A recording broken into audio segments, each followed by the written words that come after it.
There are places in this world where reality frays at the edges. Places where time is but a ripple in an endless ocean. Deep within the Himalayas, beyond forgotten trails and mist-laden cliffs, lies one such place. The Cave of the Silent Wish. No map marks its location, no guide dares to lead the way. Yet those who truly seek it, always seem to find it. Legends whisper of an ancient yogi, a being suspended between time and eternity. They say he has meditated here for 1,000 years, untouched by the world, bound to a single purpose, to grant a wish, one wish, but at a price. One rule stands above all: once you leave, don't ever look back. And yet, here stands a traveler, a soul burdened by longing, perhaps seeking redemption, perhaps power, perhaps love. It does not matter. The cave calls to all, but only the desperate answer. The traveler steps forward. Each footfall echoes, swallowed by the darkness beyond. The air is thick, not with dust, but with something unseen, something ancient. The cave is breathing, or perhaps it is watching. The walls shimmer, shifting like smoke trapped in stone. Shadows flicker, stretching unnaturally where no light should be. And then, there he is. Seated at the heart of the cave, untouched by time, is the yogi.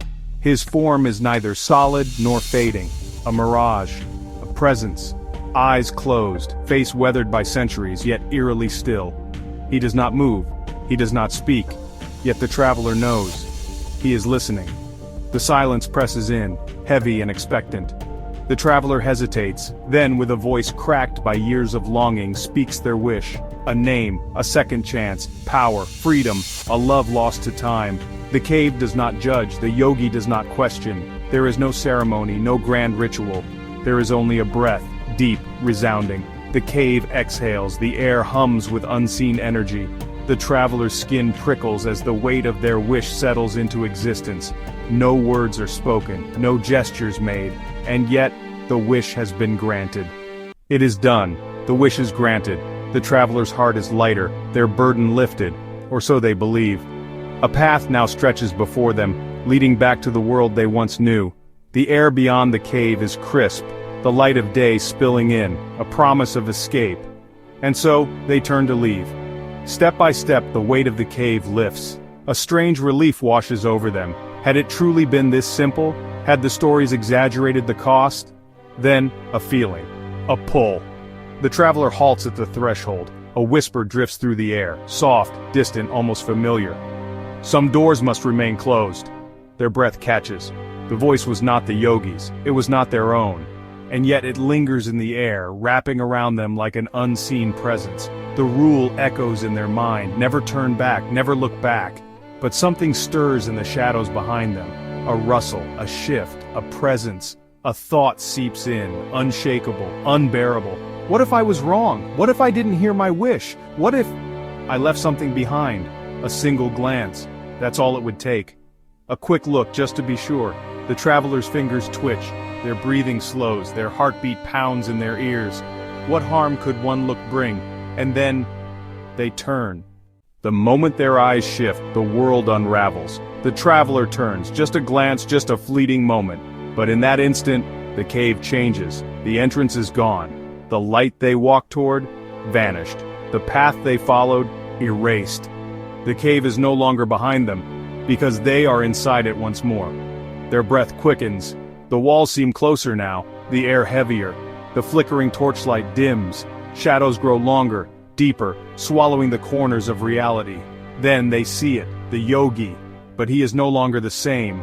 He looks different. Wait, what? And then, horror grips them. Someone else is sitting there. Someone wearing the same tattered robes as their own. Someone with the same weary, hollow eyes. The traveler takes a trembling step forward. Their fingers brush their own face and feel skin that is no longer young, no longer theirs. They stagger back, their breath ragged. Their reflection shimmers in a pool of blackened water, revealing the truth. They have taken the yogi's place.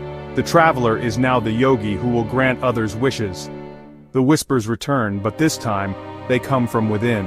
The wish was granted, the price was paid, and now they will sit, they will wait, until the next traveler arrives. Time no longer moves. The traveler knows the new yogi sits in silence, their mind is heavy, their body weightless, suspended in the eternity of their fate. They do not fight it. They cannot. Because the cave does not trap, it does not deceive, it only gives what is asked, and takes what is offered. Outside the world continues, unaware of what has been lost. The sky remains vast, the rivers flow, and somewhere far beyond the mountains, another restless soul stirs. Another burdened heart, seeking what cannot be returned, and soon the cave will call to them, just as it has called before. A lone traveler climbs through the misty ridges, drawn by something unseen. Their breath is heavy, their hope desperate. They will find the cave, they will step inside, and once again, the story will begin. Some doors should never be opened, but every soul believes they are the exception.